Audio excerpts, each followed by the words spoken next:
Good morning.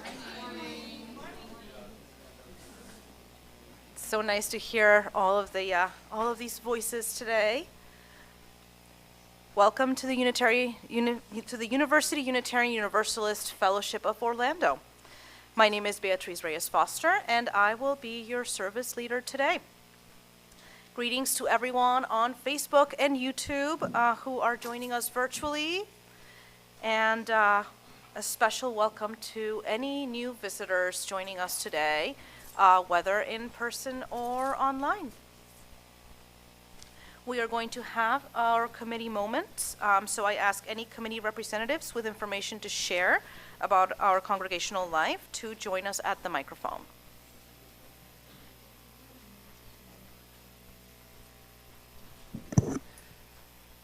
What do you have, Martha? Good morning, Margie from Membership. We are going to have a UU 101, which is the introductory, is this thing on? Introductory briefing to our church and what Unitarian Universalism is all about in 2 Sundays on the 19th, right after services. So if you're new and would like to know a little more, please come. It'll be in the library, which is just down on the right through the doors there. And I do see some new faces, so welcome to any new guests and some faces I haven't seen in a while, so I'm glad you're back. And if you haven't signed our sign-in sheet, I want to get that to you before you leave this morning, and then you'll get our notable news every week. And so there you go. Thank you. Okay. Good morning. Lindsay Stroh from the Auction Committee. We are starting to get in some exciting offerings for the auction. If you're on the Auction Committee or would like to be on the Auction Committee, we have a Zoom meeting tomorrow, Monday, February 7th. I think that is tomorrow. Monday at 7 p.m. on Zoom. Contact me if you would like to be added to that list. Last week we had quite a song and dance from one of our auction members, so I'm not going to go on. I'm going to just tell you that this is the website that you can go to, and it is virtualauction.bid/UUUF, and there you go to donate an item, or you can make a cash donation if you'd like, but that's where you donate an item. And if you are not that comfortable with the computer, over on that table right over there, there are, yes, thank you, Vanna White. There are forms not only for explaining about it and for you to do a donation, but also a form for you to take to your favorite business to see if they will make a donation. And that information is all there. I'll be here after church if you have questions. Thanks. John Mowbray on behalf of Facilities and Grounds, and just letting everybody know that the third Saturday of every month is work day. So if you can come out on a Saturday between 9 and about 12 o'clock, or if you only have a half hour, anything you can give. If you like to do work around the outside, like pulling weeds or doing other things or working inside, please come and spend the morning with us on the third Saturday of every month. All right, thank you.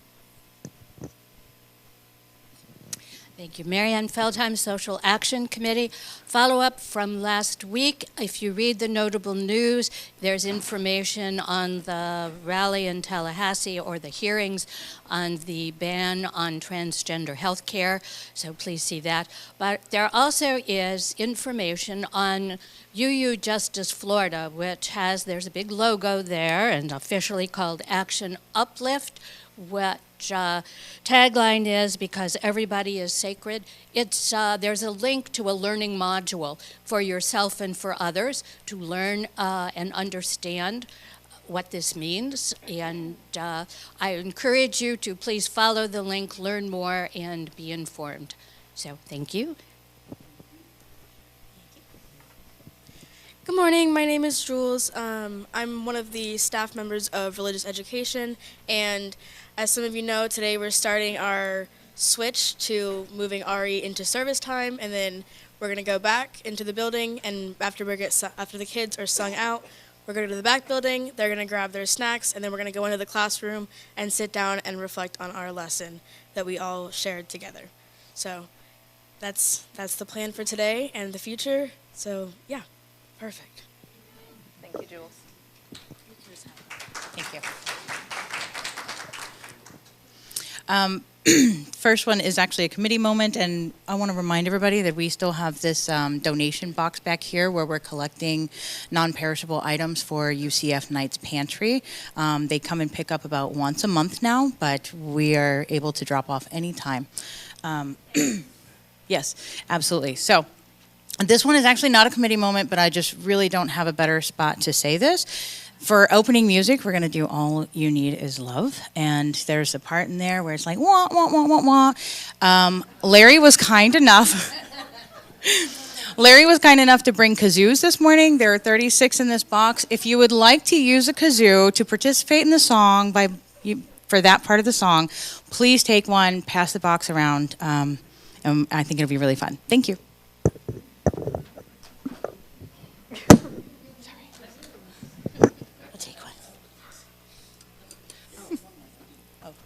Also, we do not want these back. Please take them home with you. I was going to say that. One year we did this, and we kept them when we tried to run them through the dishwasher, and then we're still like, nobody wants to use those again. Let's just throw them out. I know it's not sustainable, and that's okay. Quarterly meeting, February 26th after service. Just a constant reminder so nobody says, I didn't know. Thank you, everyone. My opening words are the poem Love by Enfleshed. Love cannot be bought or sold. It does not make profit. Love does not hide from truth. Love dives deep. Love takes on flesh. Love is queer. Love is platonic. Love is erotic. Love is asexual. Love confronts evil. Love delights in pleasure. Love touches and weeps and flirts and feeds and creates. Love is risky. Love challenges systemic evil in all its forms. Love is simple but not easy. Love is collective. Love rises up. Love apologizes. Love believes. Love corrects. Love holds accountable. Love pays reparations. Love heals. Love tells its story. Love embraces everyone, every creature, every creation. It knows us intimately. It holds us collectively. Love transcends every boundary that seeks to confine it. It will not tolerate violence in its name. It does no harm. It only sets free.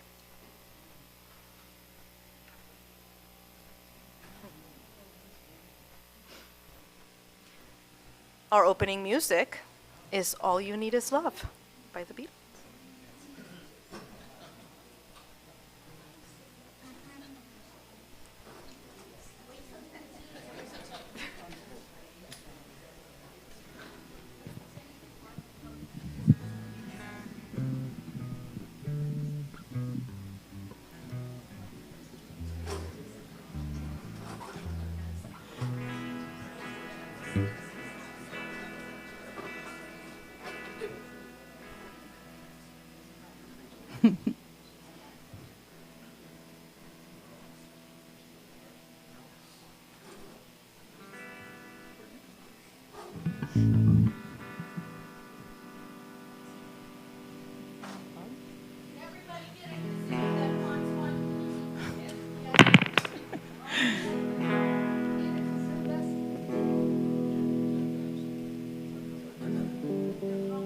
Just one second, we're having slight technical difficulty.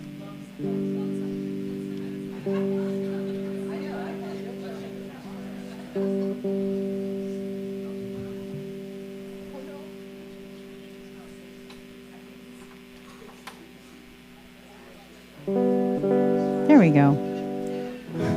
We want to make sure you can hear all the parts. There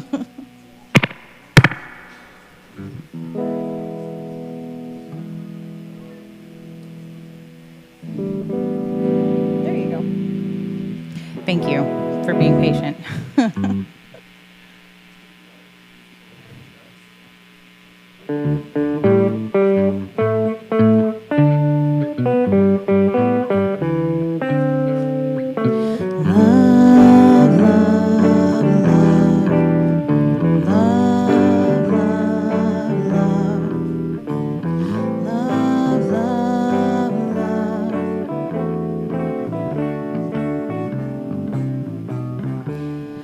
There's nothing you can do that can't be done. Nothing you can sing that can't be sung. Nothing you can say, but you can learn how to play the game. It's easy. Nothing you can make that can't be made. No one you can save that can't be saved. Nothing you can do, but you can learn how to be you in time. It's easy. All you need is love. All you need is love. All you need is love. Love. Love is all you need. Love, love, love. Love, love, love. Love, love, love.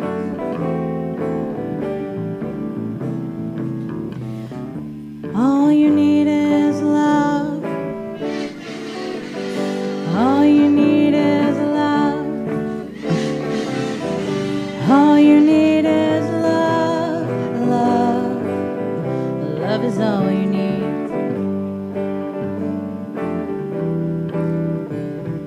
Nothing you can know that isn't known.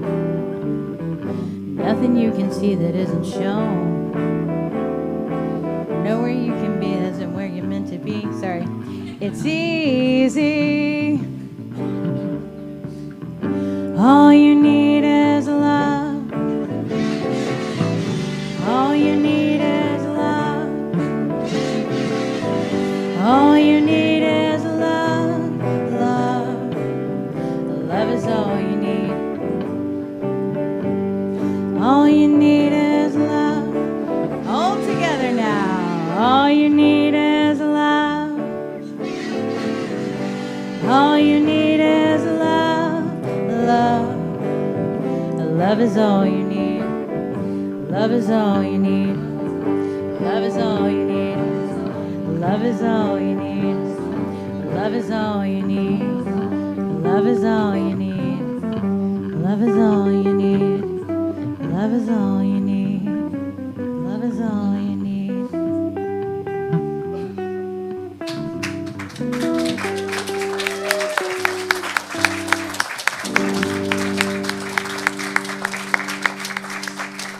Thank you for your participation. That was great. Today's chalice lighter is Chase. He uses he, him pronouns. And his joy is that he was riding his bike. Oh, and he is 10 years old. 12 years old, I apologize. 12.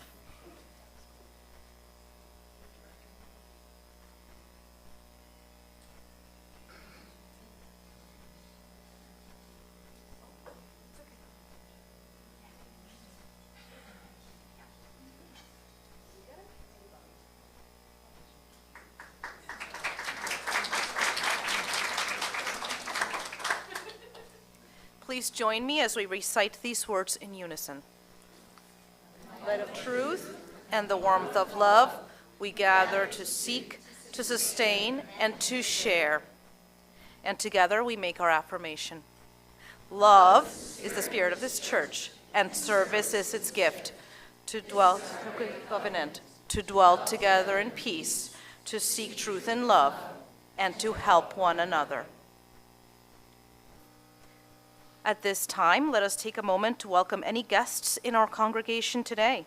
Our services, topics, and speakers vary greatly from one service to another, so we invite you back to experience the full breadth of our services. We have a part-time minister, the Reverend Tracy Barrett, as well as an array of different speakers, including members from our own community. We usually encourage you to visit us at least 3 times before you make up your mind about us.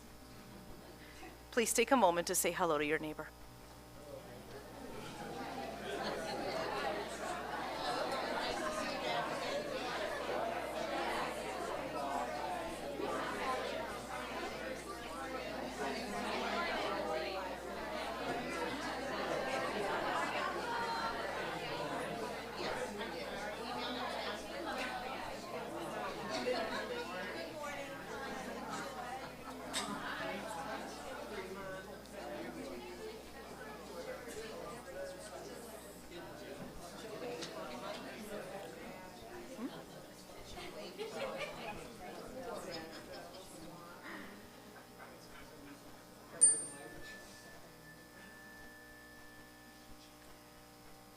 I keep hearing kazoos.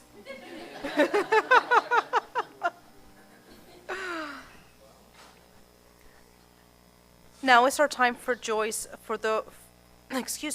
Now is the time we share those joys or concerns which impact us deeply, inspire us, or raise our spirits. We invite those who wish to speak to come up to the microphone.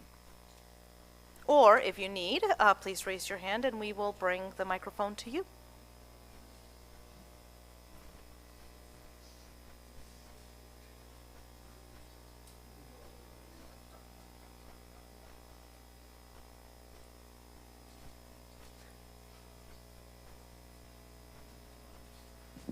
Margie again.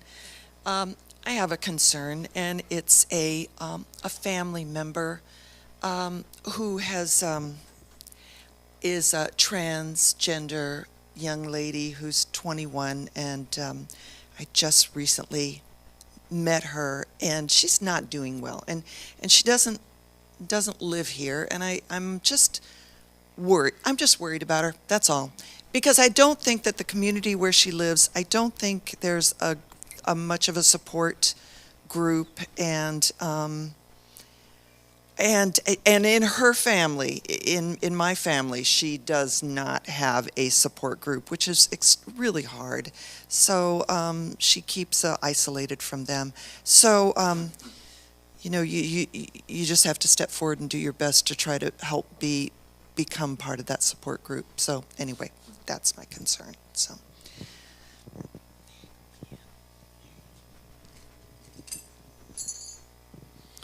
Good morning. I want to say thank you to everyone who has been so kind and caring about my father and his health. Some of you may not know, but he is recently being told that he needs hospice care. Doctors have been absolutely flummoxed by a long ongoing infection that antibiotics won't knock out. Great news, he's in the VA hospital with a new team of doctors, and they have finally figured it out. Yes. So he's being treated with intravenous antibiotic, and it's actually working. And the doctors, I love this. Here's what you want your doctor to say. This is fixable. We fixed it before. We know we can conquer this. You're going to be fine.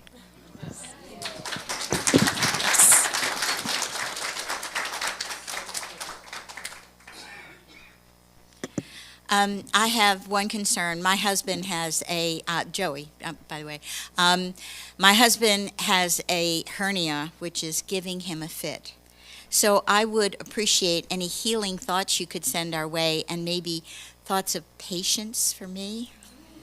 That would be helpful. I'd appreciate that. And And I just wanted to say, since I didn't get up at committee moments, thank you to Carl and to Roy for getting here early and making coffee, but thank you especially to the parent support group who made coffee even ahead of that. So thanks.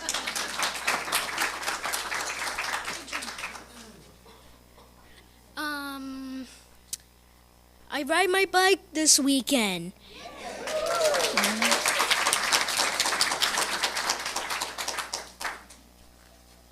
Hi, there we go.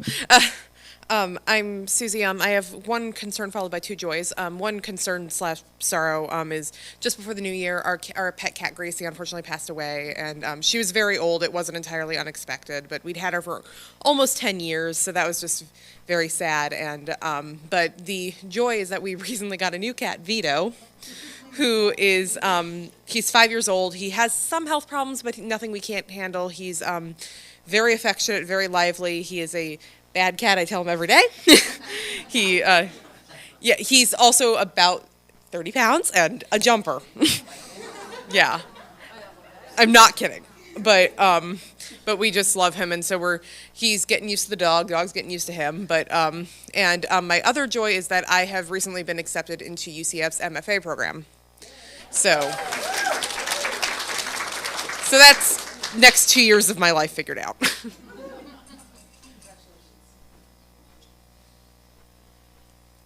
Good morning, I'm Lorraine.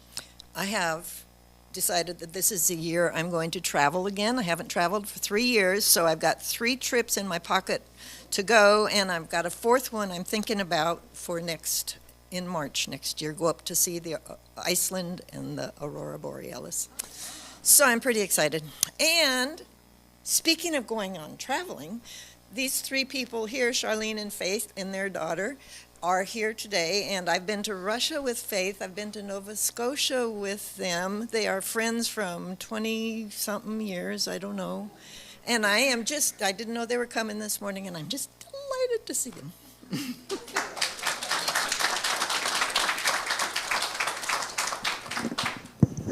Hi, Chloe Hatfield. This is going to be a very broad joy.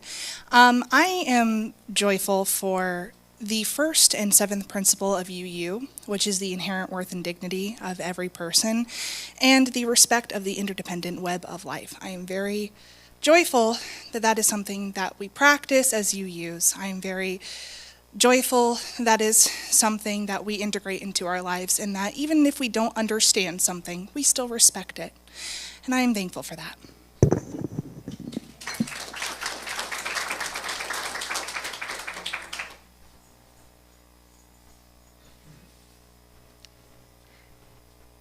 Just a moment, my order of service closed out.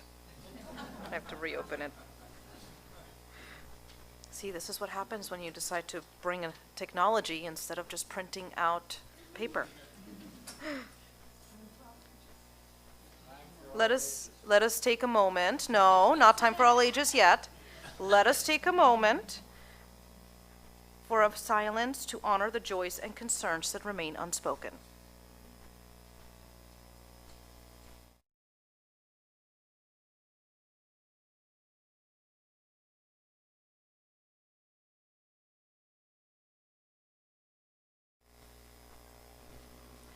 And now we can have time for all ages.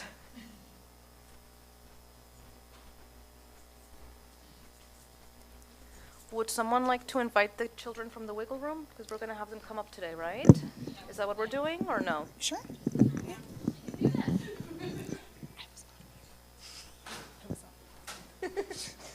I just got this today. Well, thank you for doing it, Chloe. Of course, of course.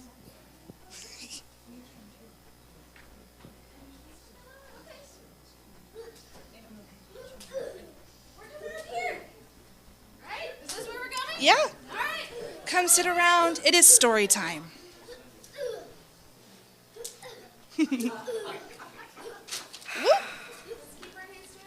Careful.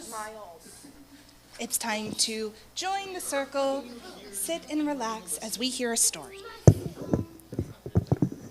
This story is Gautama Finds Out for Himself, adapted from Long Ago and Many Lands by Sophia Lyon Foss.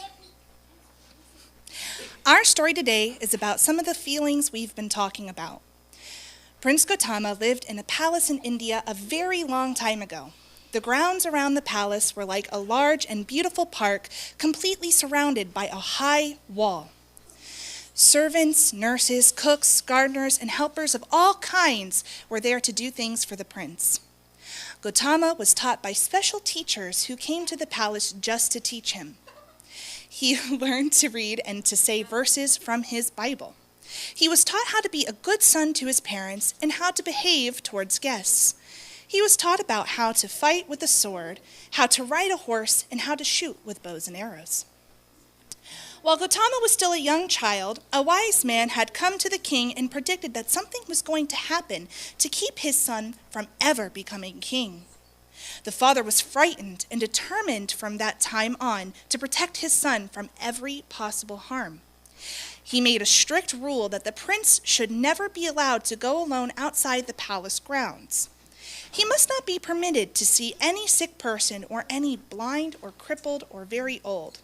And if anyone died, that person's death was not even mentioned where the prince might hear. Everything ugly or frightening was to be kept out of his royal sight. Merchants came to the palace to sell fruits, golds, and silver ornaments, rugs, and silks. Gautama hung around them, asking questions about the lands from which they had come. In this way, he learned of China and Arabia and Persia and Egypt, and of the great ocean and the ships that sailed across it. Naturally, Gautama began to wish that he too might travel about the world, and he began to fret over his father's rule that he must not go outside the palace grounds alone. The king tried very hard to keep his son happy by giving him everything he could think of to enjoy. He chose the most beautiful young women in all his kingdom to be his son's wife. The wedding was celebrated with the coming of many guests with feasting and dancing. The king built 3 palaces just for the new bride and groom, one for winter, one for spring, and one for summer. Gautama and his wife seemed very happy. A little son was born, and Gautama loved him dearly. The sport that Gautama liked best was hunting. For this, he was allowed to go outside the palace walls, provided someone went along to protect him. He often rode out into the woods with his servant, Chana, to hunt for deer. One day, as they were riding along on their 2 horses, they came upon a man lying beside a rock, groaning and twitching in pain. "What is wrong with this man?" asked Gautama. "He is sick," said Chana. "But why is he sick?" asked Gautama. "Can't we do anything to take away his pain?" "It is the way of life," said Chana. "But why should he have to suffer so much pain?" "This man is only a beggar. Let us forget him," said Chana. But Gautama could not forget. He rode back to his palace and called his teachers and asked him, "Why do people become sick?" The teachers opened their Bibles and read prayers for Gautama to repeat so that he would not be sick. But Gautama was not satisfied. Again, on another day, he and his servant Chana were out hunting in the country. Gautama was full of life and well contented with himself. But as they rode along, they met a man leaning heavily on 2 canes, scarcely able to push himself along. His hair was white, his face was wrinkled and brown, and his hand shook like leaves in the wind. "What is wrong with this man?" asked Gautama. "He is old," said Chana. "What do you mean by old?" asked Gautama. "It is something that comes to all who live a long time. Their bodies become tired and weak. Do not trouble your mind, Gautama. The man is only a beggar." But Gautama was troubled. Was there nothing anyone could do for the old man? Gautama had many questions he wanted to ask, but he felt it would be of no use to ask them. He turned his horse about and rode home to his palace. At the dinner table, he found it hard to talk. His wife and others of his household wondered why their prince was so strangely quiet. Again, another day, Gautama and his servant Chana rode forth into fresh green woodlands. But Gautama saw not their loveliness. His mind was picturing the sick man that he had seen lying on the rock. He followed the path by which he had gone before, but no one was to be found. Behind the trees, back of the path, Gautama saw a small hut. He walked toward it, opened the door. There on the floor he saw a man lying as if asleep. Gautama tried to wake him. "What is wrong with the man?" asked Gautama. "The man is dead," answered Chana. "Why? What does dead mean?" asked Gautama. "I cannot tell you," said Chana. "It is the way of all who live, but this man was only a beggar. Do not let your mind be troubled." Without a word, Gautama turned, jumped on his horse, and rode home. More questions filled his mind, but he knew no one to whom he could go to ask them. Now his wife had arranged a party for that evening, and dancers and musicians were ready to entertain their prince. But Gautama did not wish to watch the dancers. He went to his own room and spent the evening and night alone. His wife thought he was asleep, but Gautama was going over and over in his mind the questions that troubled him. Is there no one who cares when beggars are sick or when they die? Why must people suffer so? Can't living be made happier somehow? I must go out into the bigger world, away from this palace where I'm always protected, and I must learn for myself what it really means to live. In the early morning, while it was still dark and the dancers and the royal family were still asleep, Gautama rose from his couch, determined to leave his palace home once and for all. He called his servant Chana to saddle his horse. Gautama slipped quietly to the door of his wife's room. A little lamp gave a dim light. She lay asleep with her hand resting on the baby's head. Gautama longed to kiss them both, but he held back. If I kiss them, they will waken. She will try to prevent me leaving. I must go without her knowing. Prince Gautama, for whom a crown and a kingdom were waiting, had decided not to be a king at all. He was determined to find out for himself the answers of the questions he still could not answer. Why do people become sick? Why do people become old? Why must everyone die? Why do we live at all? By being hungry, Prince Gautama was going to learn how it feels to be hungry. By taking care of the sick and the dying, he was going to learn what it meant to be sick and to die. By being poor, he was going to learn how it feels to be poor. So Prince Gautama, who had always slept on a cushioned couch behind guarded walls, was now going to sleep on the ground near the wild animals of the forest. Prince Gautama, on whose tables the most delicious foods had been served in abundance, was now going to beg from door to door and to cook for himself one plain meal a day. Sometimes he lived all alone. Sometimes he lived with the other poor people who were also trying to find the answers Gautama wanted to find. Months and years passed by. Slowly he learned how to be at peace with himself. He learned not to be afraid of dying. He learned what seemed to him to be the true way of life. By learning this peace of mind for himself, Gautama helped others also to find this same kind of peace. The people said, "Before Gautama taught us, we were groping our way in the dark. Now we can see. Let us no longer call him just Gautama. Let us call him Gautama, the Buddha." In India, the word Buddha means one who has found a light. But the light that Buddha found was not the kind of light that one can see with one's eyes. His was an inward light that makes one's thinking clear and others' feelings peaceful. Thank you.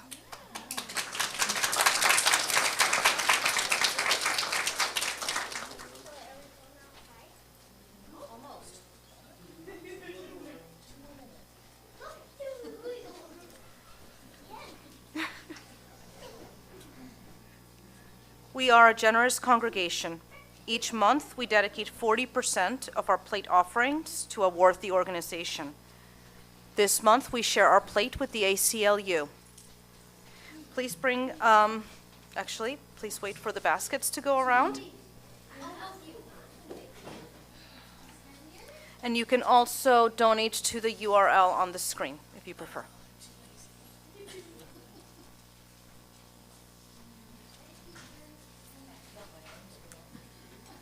Our music is Everything Possible. This song was written by Fred Small. And Fred Small is just, he's my age. And he spent the first part of his adult life as an attorney. And then he spent the second part of his adult life as a minister in the UU congregation. So, and as a folk singer. And he wrote this song, and I was told to find a song that I thought was about love and sing it, and I've done that.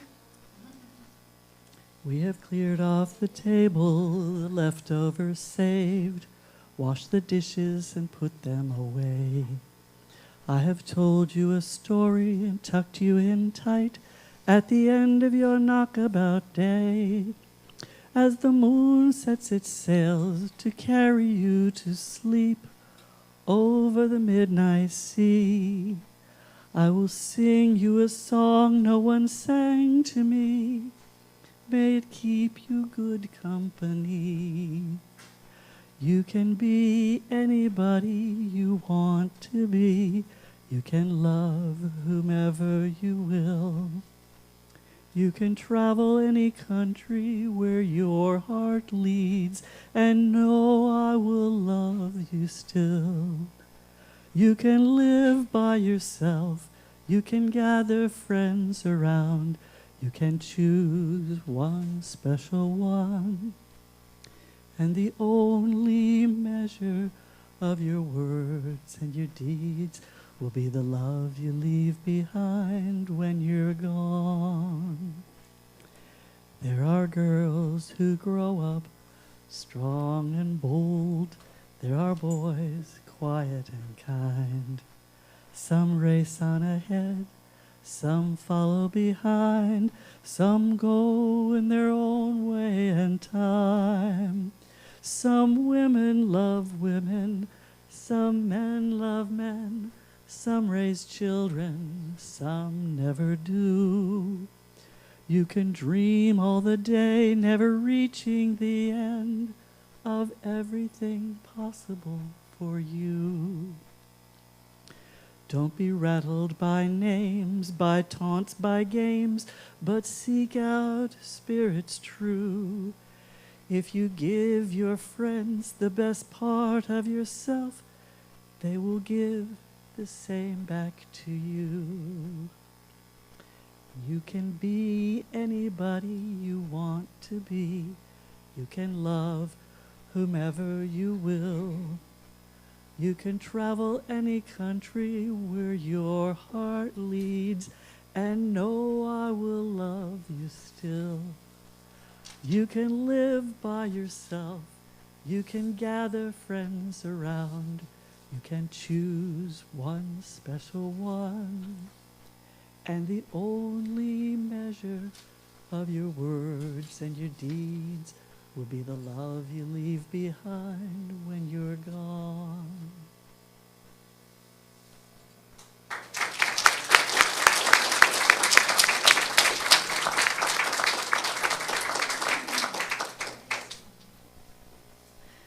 It is time to sing our children out.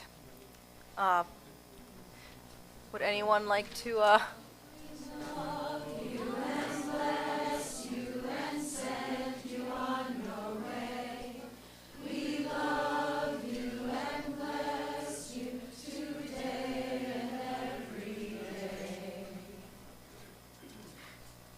Thank you, everyone.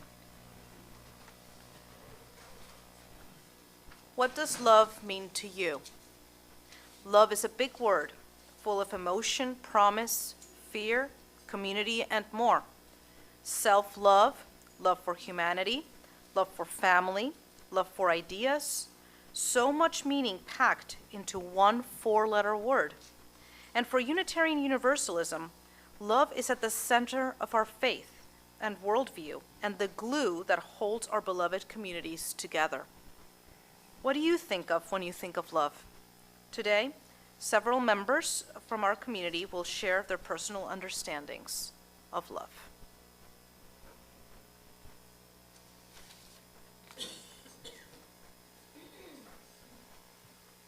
Thank you, Beatrice. I'm Martha Kirby, and We're going to hear from 4 additional members today, and then at the end, if we have time, we'll ask you your thoughts. This question came up when we were planning programs back in December, November, and February is always, promoted as the month of love, mostly to get us to buy Hallmark cards and spend lots of money. So I thought we should think about that a little. And we've got you're going to hear some interesting things this morning. So I have one from our online group. Evelyn Chaland has been a member of this congregation way before I started. And here's what she sent. Where there is love, there is life. Mahatma Gandhi. Love. That word brings so much to mind. I feel, as Evelyn, so blessed that my living family is my first thought, and then quickly following my memories of lost members, especially the father of my children who died too young. Love, not ever gone, but different forms. But then love brings on another thought. Love requires work. If you feel and or know you are loved, does that not require that you reciprocate? Have you told them lately, as the song goes? Assuming that they know is not enough. Say it often to the little ones, and as they age as well. The words mean a lot. Never regret saying so. If only, and I wish, is always sad when said too late. So, if they have grown, if they do not call them without complaint. If they forget an important date or commitment, assume it was simply too much. Be ready to assist lovingly if needed. If they are your children, accept the idea that you may not have been a perfect parent. But they love you, so you were not all bad. And you love each other. How do you feel about love for your or our community? And how about humanity in general? Some folk have reached a point in their life where they may feel surprised when they realize they have loving feelings for non-family. Friends, even one you may have considered an enemy at one time, may now be viewed differently. You may not think of it as love per se, but if one is a loving person, hate fades more easily with time. Love can be amazing that way. So when times happen that you know how warm and fuzzy you are feeling at a moment with those others, tell them, hey, I really love being with you guys and having you be part of my life. Embrace love at all times and find joy as you work to keep it in your life. By the way, I love all of you just for being there for me to say so today. Evelyn. That's all. Thank you, Evelyn. And an important P.S. Just found that a former monk has written a book called The 8 Rules of Love. I plan to check it out, and if you really think it's worthwhile, maybe you can do a talk on that, Evelyn. And now I welcome up Janet.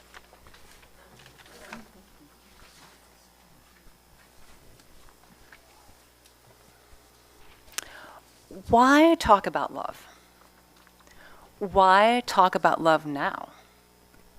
Well, obviously it's February, and as Martha just mentioned, it's our International Holiday of Love is right around the corner. But talking about love and what love means is also trending now in Unitarian Universalist circles. Back in June of 2020, the board of the UUA, our national association, decided it was time to update the document that defines us as a religion, Article 2 of our bylaws. The commission charged with a rewrite published their new draft of Article 2 last month. In place of our 7 principles, it instead features 7 values, and the central value is love. So it does indeed seem timely to ask ourselves what we mean when we talk about love. Love for me is an ultimate good. After we get past the brute necessities of life, having enough to eat, protecting ourselves from the elements, love is what life is all about. Love is complex. Love is connecting, sharing, accepting, caring, sacrificing, transforming an I and a you into a we. Love is action, but it is also always more than action. It is most fundamentally, I believe, an orientation towards another being or beings, where they are experienced as a unique, well-known, yet still mysterious, sometimes challenging, sometimes inspiring individual, or group thereof. But the version of love that makes sense to me has often seemed at odds with what religion wants love to be. Theological love often seems to abstract away from the individual in relationship, instead making love the supposed agent of social change, or even instilling love itself with purpose. Christians are exhorted to love the poor, evildoers, or even all of humanity with the love of Christ. I recently encountered a UU version of this overly simplified and abstract call to love in the UUA Board's charge to the Article 2 Study Commission. In this document, they urge UUs to show love in action by calling us to be actively anti-racist and to fight against systemic oppression and injustice in our society. But politics, to me, is not love. Ideology is not love. Once you start talking about doing good for groups of people, whether they be the socioeconomically disadvantaged, or people of color, or the differently abled, or all of humanity, you cease talking about love, and you start talking about something else, about empathy, about ethics, about respect, about justice, but not about love. Politics does not rule out love. It can, and at its best, it does instill in us the desire to understand and deeply connect with individuals who are different from us. But I believe it is not until we actually connect with particular individuals that we are drawn out of the realm of the political and religious imaginary and into the vibrant complexity of life and love. You may or may not agree with my take on love, but I urge you in the coming weeks and months to reflect on what love does indeed mean for you and make your voice heard as UUs discuss, negotiate, and ultimately vote on who we officially say we are for each other and for the world.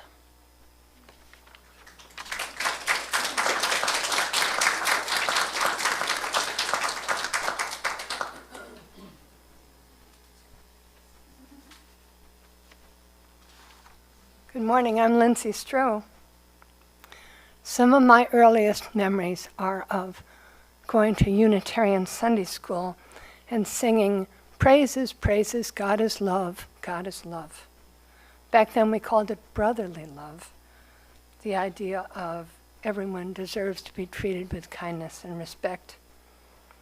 I remember making paper angels out of cut-out magazines and wrapping paper. I liked the shiny gold paper, so I made a gold angel and named her Golden after the Golden Rule.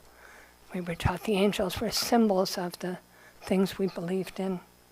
She appeared on my Christmas tree every year. In a letter, my mom described watching me playing church. Had all my dolls lined up in rows, and I was preaching and singing to them. On a Sunday afternoon, Mom told me that I could play church any day of the week because religion taught us how to be loving people every day. As a teenager, I discovered Khalil Gibran's wonderful book, The Prophet. I'm inspired by his chapters giving advice on all aspects of life, work and play and passion and reason and love. And then, here's my favorite part of the book. Throughout this book, this prophet gives shares his wisdom with people on all different aspects of life. And at the end of the book, an old priest said, "Speak to us of religion." And he said, "Have I spoken this day of aught else? Is not religion all deeds and all reflection, and that which is neither deed nor reflection, but a wonder and a surprise ever springing in the soul, even while the hands hew the stone or tend the loom? Who can separate his faith from his actions, or his belief from his occupations? Who can spread his hours before him, saying, this is for God, and this is for myself, this is for my soul, and this other for my body? All the hours in your life are wings that beat through space from self to self. He who wears his morality but is his best garment were better off naked." That's it. My everyday garment, my guiding principle must be love. It's not always easy. When someone says or does something rude or ignorant or mean, I can feel my inner voice starting to growl. I must take a breath and remind myself that no one is inherently bad, even though they might do terrible things. We all started out as innocent children, but many were not taught that every life is precious. That's when I need to tamp down feelings of anger and deepen my understanding. What can I do to make things better? Who can help me? My belief in the power of love is why I have remained a Unitarian Universalist. Can you feel the loving, welcoming spirit here in this room? I can. And I'm eager to join with you, learning about how to keep love as our inner light, our guiding light. Marianne?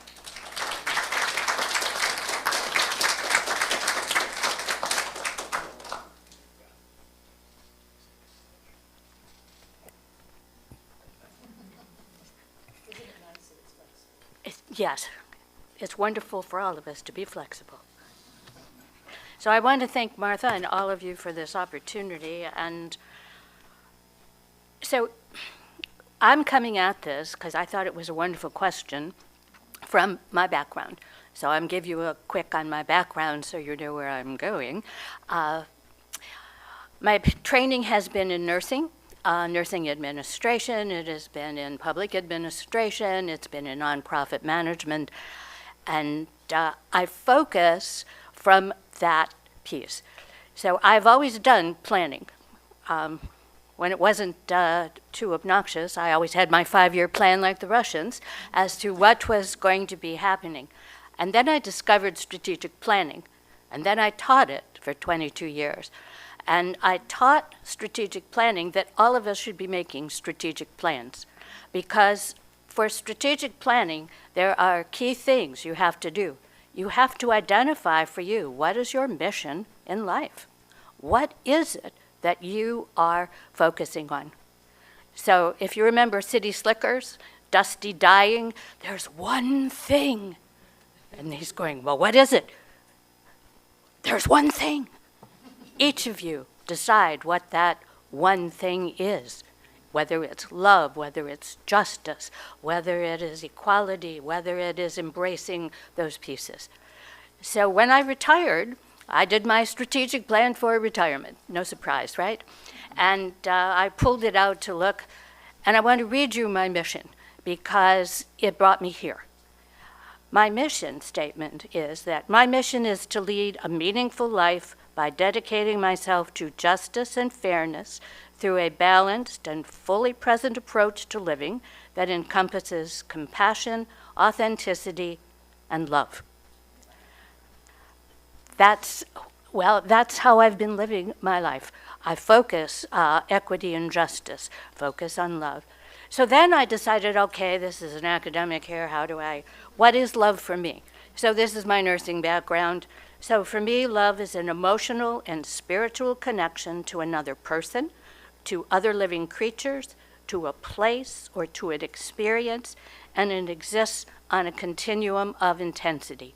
So that what happens when we love? So I'm going to talk about love as joy and love as pain. because physically, this is the nurse coming out, that when we experience love as joy, there is a physical change that happens. Our body produces endorphins. You can get them looking at a sunset. You can get them looking at a lovely baby, or the person you love, the neighborhood you love, this congregation.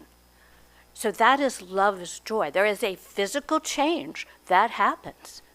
And what about love is pain? Can love be painful? We know it can. Several people talked about it being a risk that you trump, because what causes pain? Well, if the person, the thing that you love is in pain or is suffering, that causes you pain and suffering. When you lose someone, the greatest gift is love. But the backside is that when that love leaves, there is the loss and the pain.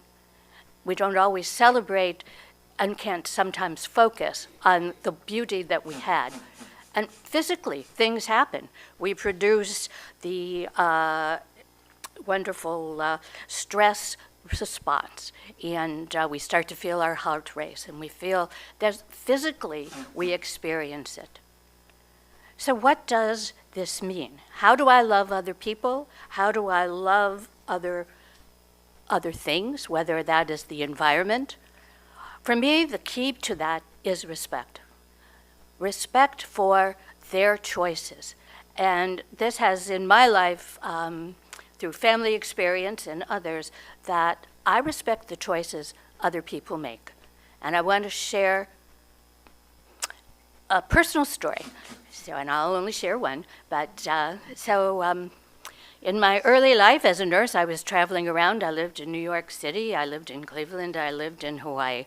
And when I came back to Cleveland from Hawaii, I was so impressed with the culture that I took a class in Far Eastern religion. I wanted to learn more. The Jesuit college had this. So I'm sitting there, and this really cute guy who looked like Magnum was sitting there and talked to me after class, and I find out that he had lived in Hawaii and just came back practically the same time I did. He was in the Coast Guard. So we started to date.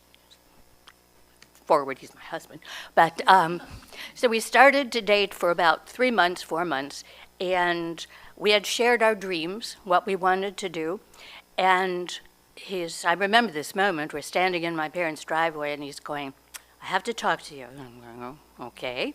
I have an opportunity. And he had, in Hawaii, been a diver. He loved scuba diving. He loved the water. And he had shared that with his family, and Aunt Dora knew some people who knew some people. And he had this fabulous opportunity to become a diver, go down to Louisiana, become an official deep-sea diver. And this was something he really thought he wanted. So he's going, should I go? Should I stay? At which point, this is where my belief comes in.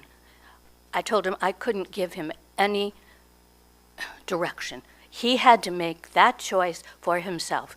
No matter what I told him, if it didn't work out, it would be my responsibility. I made that happen. He had to choose. Did he think that that was his dream and he wanted to follow it? Then I wished him well, and I still cared about him, but he needed to do what was best for him. And if he stayed and I told him to stay, then he would always regret that maybe he should have followed that dream. Well, he stayed. But, and 8 months later, we got married, and we're still married 47 years later. But the piece is that I tell that story because that's how I feel all relationships should be, that individuals should make their own choices, and we as parents or friends or lovers or just citizens should not be telling others how to live or what to do. They have to choose. They have to make that decision, and they have to live with it. We can respect their decisions, and in this divisive time, respecting the decisions that some people make might be difficult. but we go back to the love that there is that connection with them and humanity.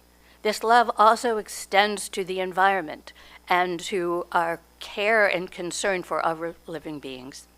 So I practice yoga, and I am going to finish with my the Namaste. So Namaste, just to understand, is that the divine in me honors and respects the divine in you. And that is a way of life. And that divine is also in other living creatures and in the environment. So I leave that with you. Namaste.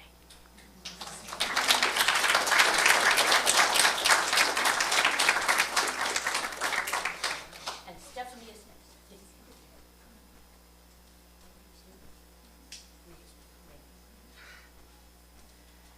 I'm looking at the time, and I'm also kind of reading the room and deciding what I'm going to read. I'm a poet with several books of poetry published. One is called Love Lines. So when I saw Martha's note about needing people to talk about love, I thought of those poems, and I thought I'd share. They're much more personal than the meta approach to love, as Martha put it earlier, that most people are talking about this morning. And I think that's appropriate. Love is personal. Even when we direct it in a big, broad umbrella kind of way out into the world, it has to start somewhere. And that means it has to start with the individual. So the poem I'm choosing right now is called Not Quite a Love Song, because it's really about, well, you'll find out. I hope you'll go there with me. When you are afraid and need me to be stronger, I stretch myself tall and turn myself round to see your face, so your face is all I see. Your angst is all I feel. In massaging your fear and caressing your pain, my own is pushed down, out of sight, out of mind, a luxury not purchased, a bliss not allowed. Your needs can come first. Your tremors can have more play. I'm hale enough to patiently wait until your terrors subside. Then it will be me burrowing into your peace with wounds deepened from conjunction with yours. How tall can you be? Will you turn yourself round and look straight at me?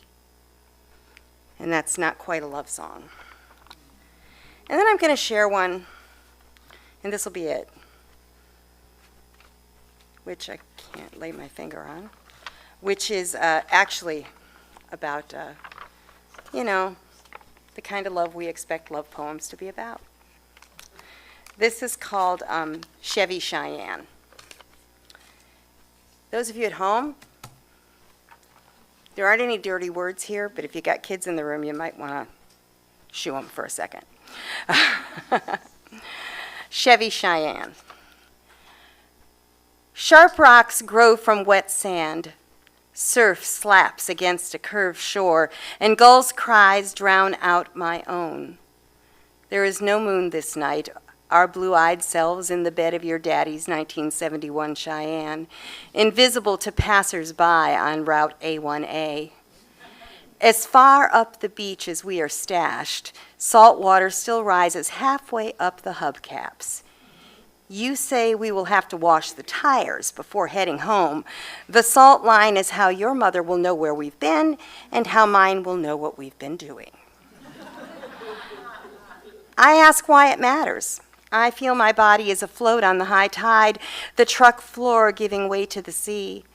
A blanket of stars takes over the sky, and I dissolve underneath it and you.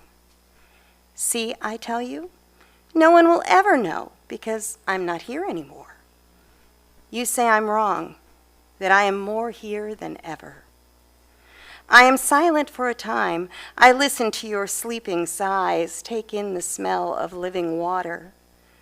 Ocean breeze strokes the bare of my hip. I decide you're right. I really am here. I am present in this moment, all the way up to my satisfied smile. That's Chevy Cheyenne.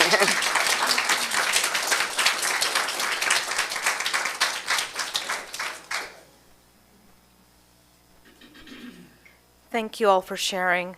As we are now a little bit behind schedule, I think we can wrap up the conversation and continue it during coffee and conversation.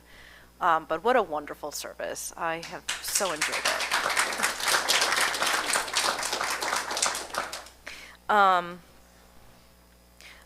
Before we extinguish the chalice, I have been asked to remind everyone that we have potluck next week because Lori did not make it in to announce it. The theme is the Super Bowl, or tailgating, because it is the Super Bowl. So bring your favorite tailgating snacks. All right. Please join me in extinguishing the chalice.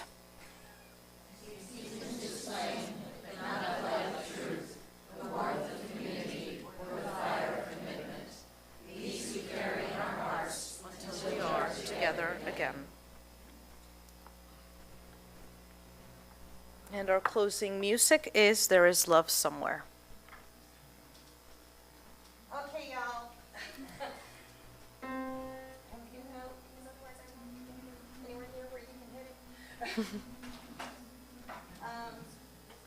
Get up. Good grief. Okay. Everybody ready? Whoa, I heard something. Okay. There is more love somewhere. There is more love somewhere. I'm gonna keep on till I find it. There is more love somewhere. Now hope. There is more hope somewhere. Let's pick it up. There is more hope somewhere. I'm gonna keep on till I find it. There is more hope somewhere. And peace. There is more peace somewhere. There is more peace somewhere. I'm gonna keep on till I find it. There is more peace somewhere. Now let's be raucous. There is more joy somewhere. There is more joy somewhere. I'm gonna keep on till I find it. There is more joy somewhere. Good job.